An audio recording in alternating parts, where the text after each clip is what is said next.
Oke, pejabat dulu sok.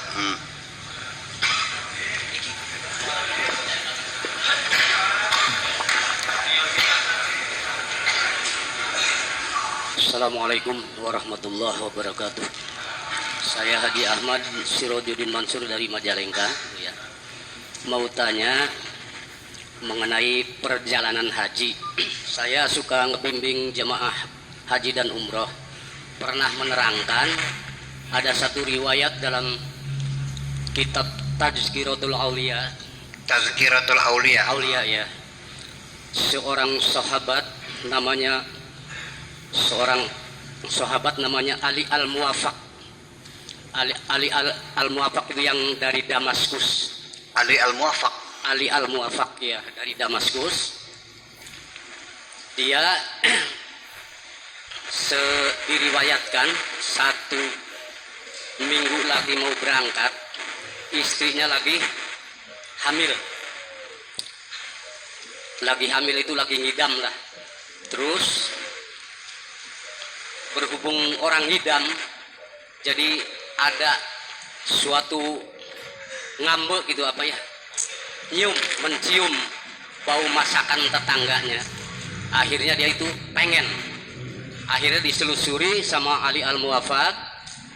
Ternyata itu yang dimasak itu dari seorang tetangga fakir miskin yang dikerumuni 5 anaknya. Di situ ternyata begitu diketrok, Assalamualaikum, waalaikumsalam, apa gerangan yang dimasak sehingga istri saya itu kayaknya pengen banget masakan ini. Saya bisa tukar dengan gandum berapapun karena istri saya lagi ngidam.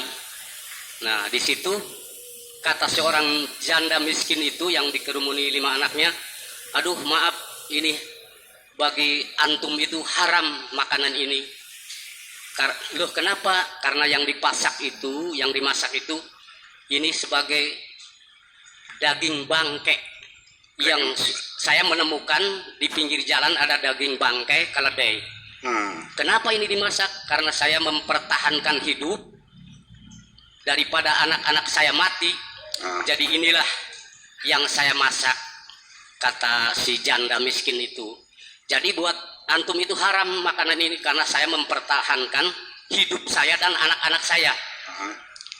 Nah, begitu sudah ini beres, pulang ke rumah ke istrinya, waduh ini nggak boleh karena makanan ini begini.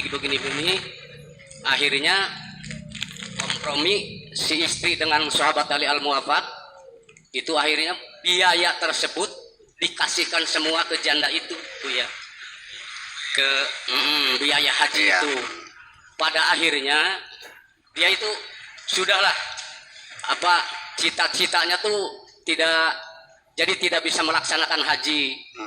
Nah, pada akhirnya begitu musim haji tiba di Masjidil Haram dan Madinah, ada seorang malaikat itu 3 orang malaikat yang satu komandannya gitu, disuruh meriksa, coba kamu periksa Masjidil Haram ada berapa, di Madinah ada berapa. Nah, yang haji tahun ini setelah lapor, di Madinah ada 300.000, belum jutaan kayak sekarang.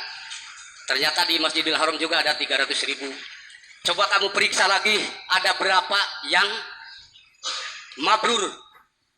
Begitu dilihat, ternyata tidak ada satupun yang mabrur di tahun itu. Tapi ada satu catatan sampai ke aras, yang mabrur itu justru orang yang tidak berangkat haji, yaitu sahabat Ali Al-Muwafaq, karena biayanya disidakohkan sama fakir miskin itu. Iya. Terus pertanyaan saya, setelah saya ngasih keterangan ke jamaah, ada seseorang, saya tidak akan sebutkan namanya, si haji itu tuh menerangkan ke orang mau berangkat haji, kata Haji Ahmad begini. Udah, kamu tuh udah orang bodoh, nggak usah naik haji, diberikan aja. Sedangkan orang itu Buya mau eling, tadinya bekas pelacur, mau insaf pengen berangkat haji, akhirnya ditolak sama itu percuma. Kamu tuh orang bodoh, dikasihkan aja. Saking mikirnya orang itu sampai bunuh diri, Buya. Gitu. Menyerahkan ke saya dan haji itu. Nah itu gimana solusinya, Buya? Sampai sekarang saya mengganjal itu. Oke. Apakah saya berdosa menerangkan itu? Gitu aja, Bu. Oke. Sekarang Ya, begini. wassalamualaikum warahmatullahi wabarakatuh. Itu alurnya sama. Saya melihat sungguhnya kehidupan beragama ini 90% itu sebetulnya fokus membangun keadilan sosial. Sebetulnya seremoni itu hanya 6%. Mangga silakan Al-Quran dibaca, ayat-ayat seremonial itu hanya 6%. Yang lainnya semuanya itu membangun keadilan sosial. Jadi artinya terlalu banyak banget hadis-hadisnya itu. Saya setuju kalau uang itu dikasihkan kepada orang miskin itu biar saya nggak naik haji, saya setuju. Ya dong, betul nggak? Setuju. Tapi jangan sampai dipelintir gitu. Tapi sebaliknya gitu, ini sebaliknya. Kadang-kadang kita ya itulah ketika hawa nafsu kita ikut bermain kan gitu dalam menafsirkan Al-Quran hadis terjadi. Saya imbalian dengan cerita lagi, hadis lagi nih. Ada seorang suami pergi dengan pesan kepada istrinya jangan keluar dari rumah dengan alasan apapun sampai aku pulang. Oke.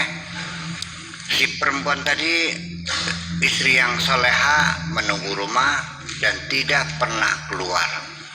Tiba-tiba datang utusan dari orang tuanya, dari ibunya, memberitahu bahwa ibunya sakit, tolong ditiliki. Dia nggak mau karena suami saya itu tidak melarang saya keluar rumah. Ibunya marah, masa anak nggak mau lihat ibunya? Sampai akhirnya diadukan kepada Rasulullah. Rasulullah, saya punya anak perempuan, suaminya tidak mengizinkan melihat aku lagi sakit. Bagaimana? Rasulullah, betul, anakmu tidak salah. Oh begitu, ya udah. Sampai sakit parah, disuruh lagi nggak datang juga. Tetap akhirnya mengadu ke Rasulullah lagi. Anakku bagaimana mas? Ibunya sakit parah nggak boleh melihat. Boleh nggak istri meninggalkan rumah? Suaminya nggak ada karena ibunya sakit parah. Kata tidak bisa, harus tinggal di rumah. Suamimu lebih diutamakan di atas segala-galanya.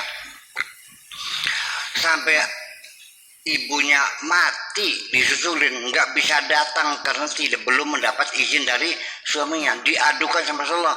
Rasulullah mendukung itu anak perempuan betul patuh pada suaminya. Biarkan ibunya dikubur, nggak usah ngeliat. Yang penting itu pada suaminya. Ini hadis ini senjata laki-laki untuk menggeluti perempuan. Saya paham kok. Iya enak kamunya kan punya begitu tuh. Jujur aja nih mah. Tidak masuk akal, tidak mungkin Rasulullah akan mengizinkan seorang anak tidak boleh melihat ibunya mati. Mana lagi manusiawi. Logika yang kita pakai. Ya. Dan saya bukan karena tidak percaya hadis, karena saya sangat mencintai Rasulullah. Tidak mungkin Rasulullah sekejam itu. Itu aja persoalannya. Saya nanya dong gitu, logika berbicara.